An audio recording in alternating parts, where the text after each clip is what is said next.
Hello guys, welcome back to education IQ। I hope आप सब अच्छे होंगे। तो आज का जो हमारा द हिंदू एडिटोरियल आर्टिकल है वो है an economic corridor, the Israel link and the geopolitics. ठीक है, तो सबसे पहले मैं आपको हेडिंग का मतलब बताता हूँ। मतलब एक इकोनॉमिक कॉरिडोर, कॉरिडोर क्या होता है? जो जोड़ता है दो कंट्रीज़ को, दो स्टेट्स को, उसको बोलते हैं कॉरिडोर। तो एक इकोनॉमिक कॉरिडोर मतलब एक ऐसा रास्ता जो कि हेल्प करेगा इकोनॉमिक ग्रोथ में। ठीक है, इकोनॉमिक ग्रोथ में हेल्प करेगा कंट्रीज़ का। तो एक इकोनॉमिक कॉरिडोर, और उसमें इसराइल का क्या लिंक है? ठीक है, मतलब इसराइल जो कंट्री है उसमें उसका क्या लिंक है? And the geopolitics. और ये पूरी जियोपॉलिटिक्स क्या है? जियोपॉलिटिक्स मतलब जिसमें जोग्राफी इन्वॉल्व हो, और जिसमें पॉलिटिक्स इन्वॉल्व हो मतलब राजनीति इन्वॉल्व हो, और जिसमें फिजिकल चीज़ें इन्वॉल्व हो मतलब जोग्राफी इन्वॉल्व हो। ठीक है, तो इकोनॉमिक कॉरिडोर मतलब जो दो कंट्रीज़ को जोड़ता है या तीन कंट्रीज़ को जोड़ता है, और उसमें फिर ट्रेडिंग में हेल्प होती है। ठीक है, तो बाकी चीज़ों में जो है वो हेल्प करता है, तो उसको बोलते हैं इकोनॉमिक कॉरिडोर। तो ये पूरी हेडिंग है। अब हम किस इकोनॉमिक कॉरिडोर की बात कर रहे हैं पूरा हम लोग डिटेल में पढ़ेंगे, और उसमें इज़राइल का क्या लिंक है वो भी मैं आपको बताऊंगा। एक एक लाइन को हम लोग हिंदी में पढ़ेंगे। कोई भी डिफ़िकल्ट वर्ड मीनिंग, कोई भी इंपॉर्टेंट टर्म आएगी वो मैं आपको साथ साथ में बताता चलूँगा। तो स्टार्टिंग से लेके लास्ट तक पूरा वीडियो देखना, और कोई भी डाउट होगा मुझे कमेंट बॉक्स में बता देना। तो स्टार्ट करते हैं आज का the Hindu editorial article without any time waste. तो क्या लिखा हुआ है?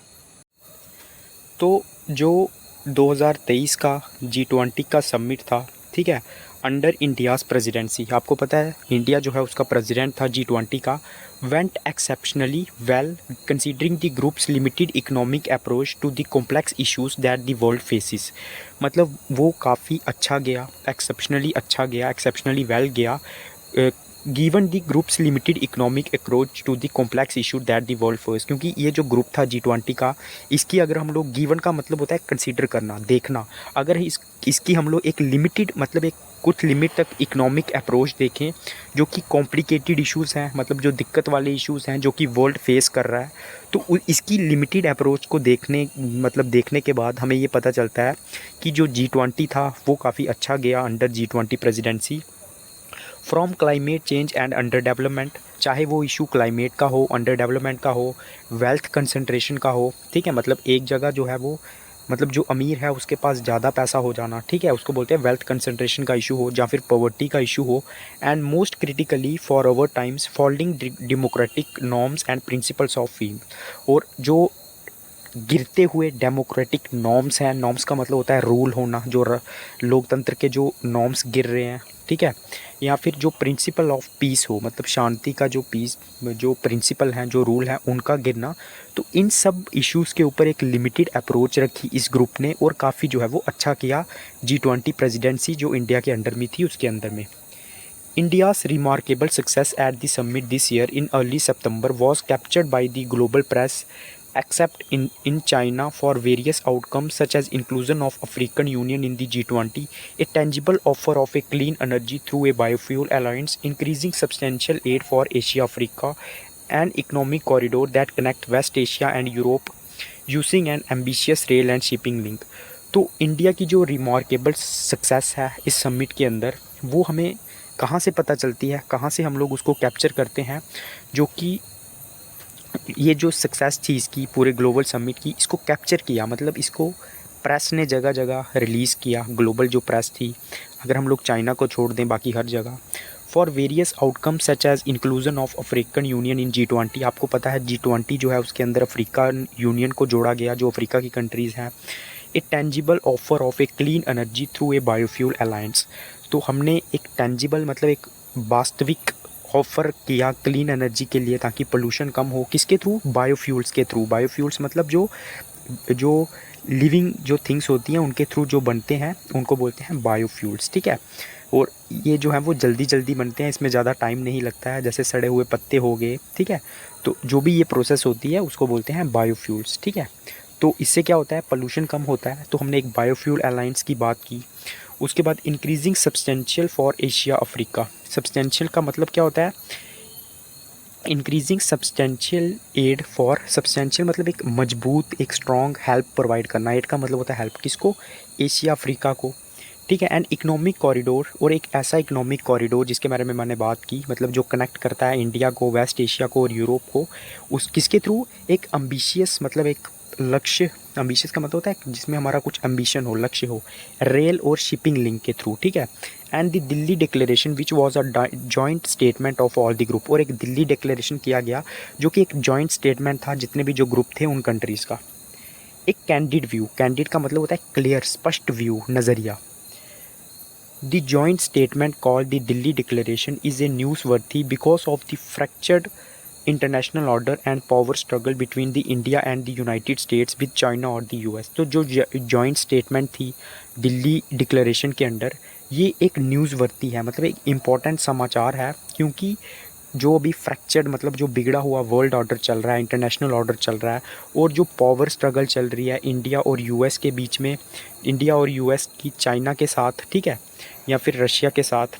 Despite the absence of China's president Jinping and Russian president Putin at the summit, India still got their agreement of the declaration which some of the achievement.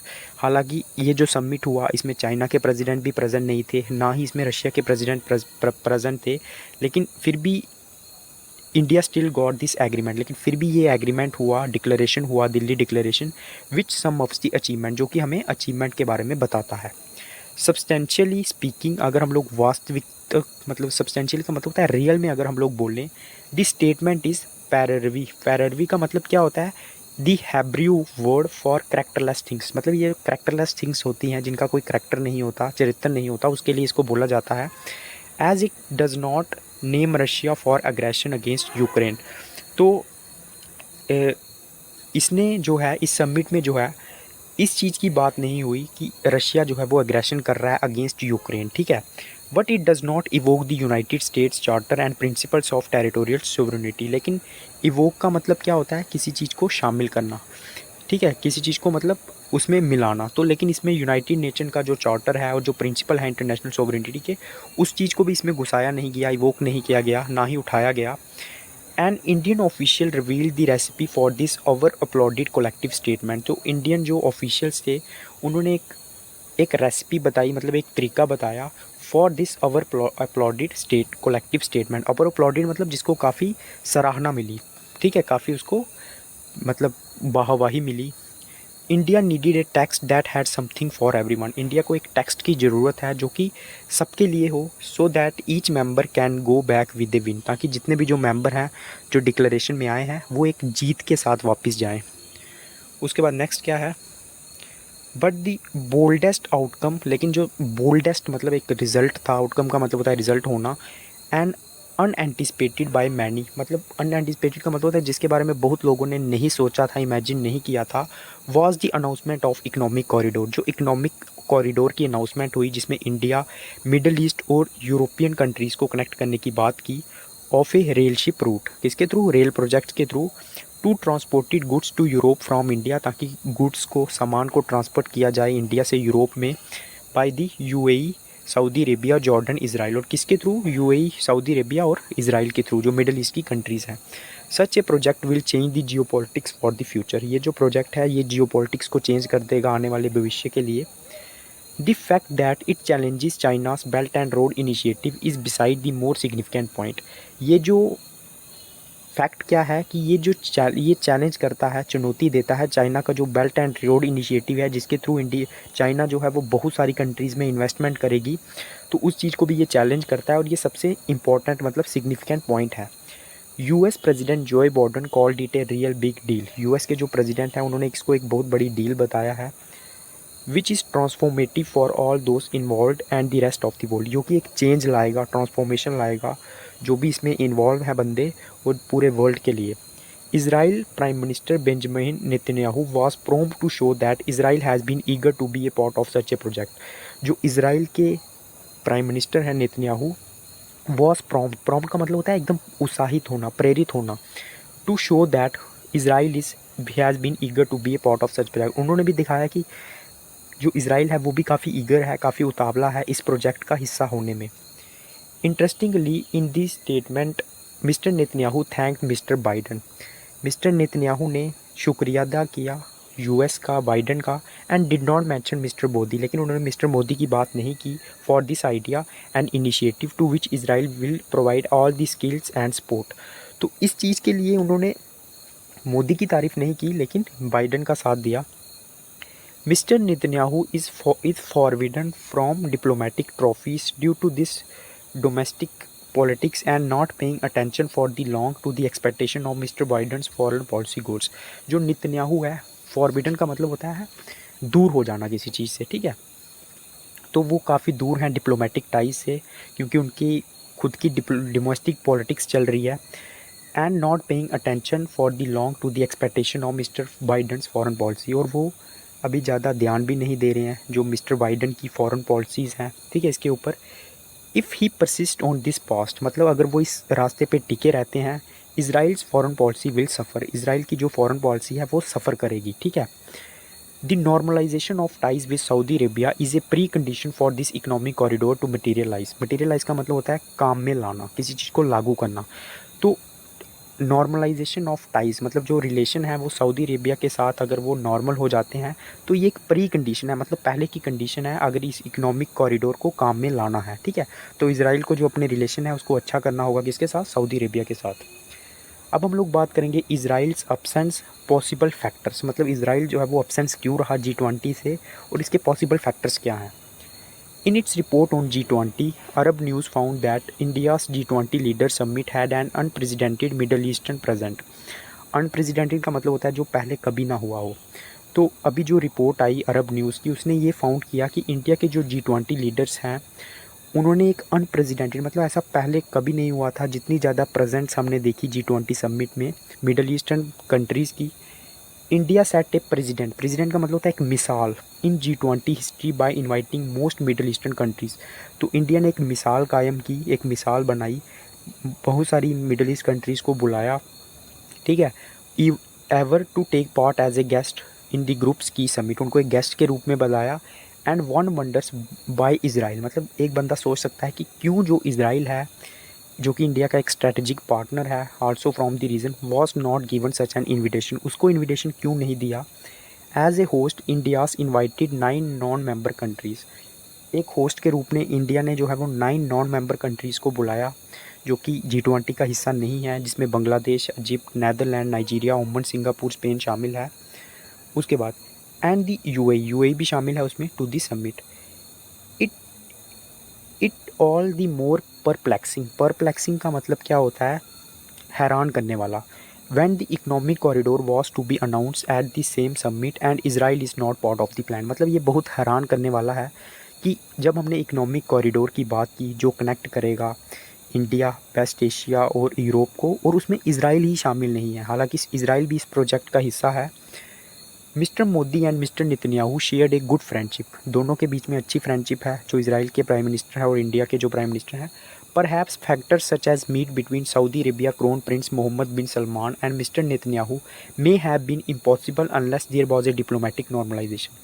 लेकिन perhaps factors such as मतलब कुछ ऐसे factors जिनकी वजह से जो एक meeting थी सऊदी अरेबिया के जो प्रिंस हैं मोहम्मद बिन सलमान और नेतन्याहू में हैव बीन इम्पॉसिबल, मतलब वो बिल्कुल इम्पॉसिबल थी जब तक कि उनके बीच में एक डिप्लोमेटिक जो टाइज़ हैं वो अच्छे नहीं हो जाते।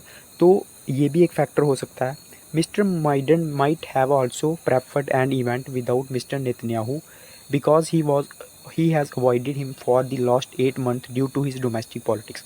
जो मिस्टर बाइडन है वो शायद इस चीज़ को प्रेफर कर रहे थे कि हम जो इवेंट करेंगे वो बिना मिस्टर नेतन्याहू के करेंगे जो कि इज़राइल के प्राइम मिनिस्टर हैं, क्योंकि जो नेतन्याहू हैं वो लगातार उनको अवॉइड कर रहे हैं पिछले 8 महीने से उनकी डोमेस्टिक पॉलिटिक्स की वजह से। तो ये भी कारण हो सकता है मिस्टर बाइडन ऐसा ना चाहते हों। ए पुश फॉर पीस, मतलब पीस, शांति के लिए थोड़ा सा जोर लगाना। Saudi Arabia is willing to end the diplomatic boycott of Israel. तो सऊदी अरेबिया जो है वो चाहता है कि वो ख़त्म कर दे जो डिप्लोमेटिक उसने बायकॉट किया हुआ है इज़राइल को, ठीक है। It has a historical change because such an acceptance of Israel by the most important religiously speaking Muslim country will help Israel with other countries such as Pakistan, Indonesia, Malaysia. तो ये एक historical change होगी अगर ऐसा होता है, क्योंकि अगर इस तरह से एक्सेप्ट करेगी इज़राइल, ठीक है, इस तरह से एक्सेप्ट किया जाएगा इसराइल को बाय मोस्ट इम्पॉर्टेंटली रिलीजियस, जो कि काफ़ी इंपॉर्टेंट रिलीजियस कंट्री है इसराइल। तो ये काफ़ी हेल्पफुल होगा दूसरी कंट्रीज़ के साथ, जैसे पाकिस्तान हो गया, मलेशिया हो गया। For such a change Saudi demand that Israel commits to the two states solution and the well being of the Palestinian people.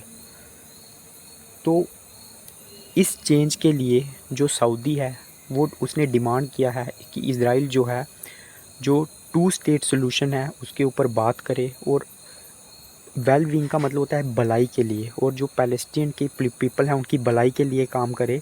Palestine का मतलब क्या होता है? पैलेस्टीन आप जानते हो, जो झगड़ा चल रहा है इसराइल और पैलेस्टाइन के बीच, तो उनके बीच में वो अच्छा रिलेशन करना चाहता है और टू नेशन थ्योरी के ऊपर बात करना चाहता है। ठीक है, मतलब ये चाहता है सऊदी अरेबिया।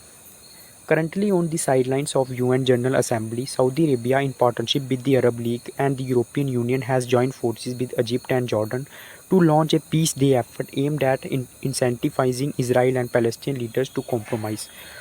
तो अभी करंटली जब यूएन असेंबली की मीटिंग हुई तो जो सऊदी अरेबिया था उसने पार्टनरशिप की अरब लीग के साथ, ठीक है, और यूरोपियन यूनियन के साथ, और उसने इजिप्ट और जॉर्डन के साथ मिलकर एक पीस डे एफर्ट लॉन्च किया ताकि इंसेंटिवाइज़ कर सके, मतलब फ़ायदे पहुंचा सकें इसराइल और पैलेस्टाइन लीडर्स को, ताकि वो कॉम्प्रोमाइज़ करें, एक दूसरे के साथ बातचीत करें। Israel Palestine peace is very challenging aim, and considering the rise of extremism on both sides it appears all the more possible। तो इसराइल पैलेस्टाइन जो शांति है वो बहुत ज़्यादा चैलेंजिंग है, और जो राइज ऑफ एक्सट्रीमिज़म बढ़ रहा है ये काफ़ी ज़्यादा जो है वो इम्पॉसिबल लग रहा है कि इन दोनों के बीच में शांति होगा। एक्सट्रीमिज़म मतलब एकदम वायलेंट सिचुएशन।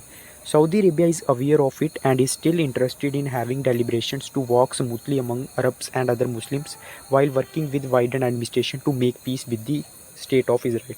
तो सऊदी अरेबिया जो है इस चीज़ के बारे में काफ़ी ज़्यादा अवेयर है, और वो स्टिल इंटरेस्टेड है कि कुछ डेलिब्रेशंस हों, कुछ बातचीत हों, और वो एक स्मूथ तरीके से जो है, and to walk smoothly among Arabs and other Muslims while working with Biden administration to make peace state of Israel. तो ताकि वो एक स्मूथली तरीके से चल सके और बाइडन एडमिनिस्ट्रेशन के साथ बात कर सके ताकि वो शांति बना सके इसराइल में।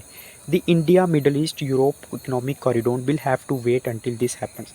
तो इंडिया मिडल ईस्ट और जो यूरोप का इकोनॉमिक कॉरिडोर है उसको जो है वो वेट करना पड़ेगा जब तक पैलेस्टीन और जो इसराइल है और जो अरब कंट्रीज़ हैं उनके बीच में शांति नहीं बन जाती। तो ये था आज का the Hindu editorial article. I hope आप सबको अच्छा लगा तो लाइक करना, सब्सक्राइब करना।